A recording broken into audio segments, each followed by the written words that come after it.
La première conférence des préfets des 12 départements du Bénin au titre de l'année 2020 s'est tenue du jeudi 27 au vendredi 28 août 2020 à l'hôtel Résidence Céline de Kétou.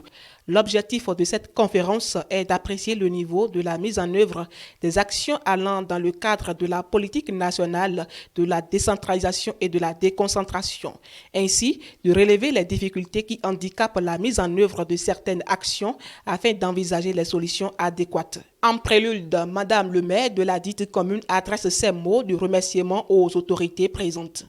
Je remercie toutes les autorités ici présentes pour le choix porté sur ma commune pour abriter cet événement aussi important de par les instances de haut niveau qui l'animent.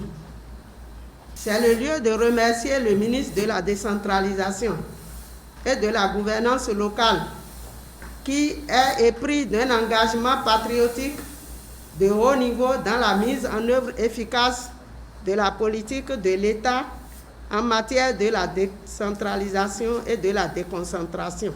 À cet effet, le préfet du département du Plateau rappelle les statistiques et l'évolution des activités dans la commune de Kétou, sans oublier de suggérer les approches de solutions qu'il faut pour éradiquer les problèmes qui s'y trouvent. Il convient de rappeler que mon département est éprouvé chaque année par les attaques meurtrières et les actes récurrents de barbarie que se livrent réciproquement éleveurs et agriculteurs, surtout en période de transhumance. En effet, malgré l'interdiction de la transhumance transfrontalière, certains éleveurs arrivent toujours à contourner le dispositif sécuritaire en effectif très restreint pour faire le travail.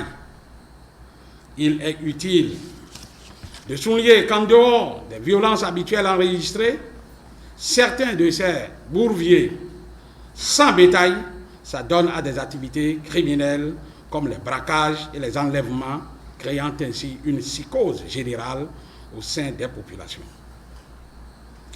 Les militaires supposés envoyés en renfort pour accomplir la mission ne viennent pas à temps. C'est après les incidents que le préfet doit les requérir alors que la mission de transhumance est en cours.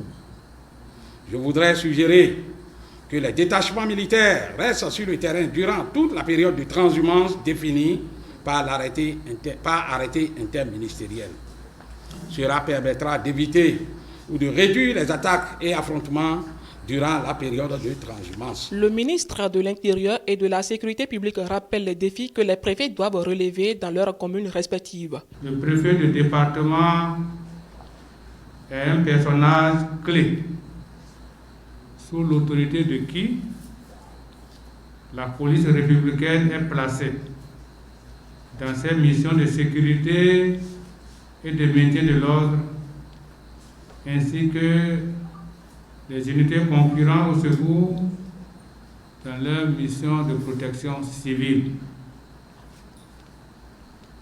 En matière de sécurité intérieure, le préfet du département prend par voie réglementaire les mesures propres à assurer la police, le maintien de l'ordre public et la protection civile.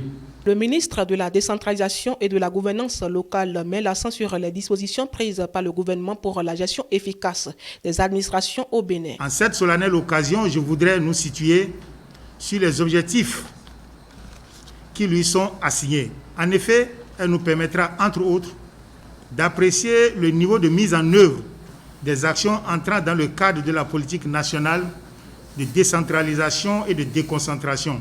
Outre les points traditionnels inscrits à l'ordre du jour, cette première conférence, dont les travaux vont durer 2 jours, se penchera sur l'évolution du processus de relecture de la PONADEC, entendez politique nationale de décentralisation et de déconcentration, et du cadre juridique de la réforme de l'administration territoriale, les responsabilités du préfet de département en matière de prévention et de gestion de la radicalisation, de l'extrémisme violent et du terrorisme, l'évolution du dossier sur la création et le fonctionnement des établissements publics de coopération intercommunale au Bénin. Rappelons que cette conférence s'est déroulée dans le respect strict des gestes barrières exigés pour lutter contre la propagation du Covid-19 au Bénin. Que cette édition 2020 donne naissance à une autre édition 2021.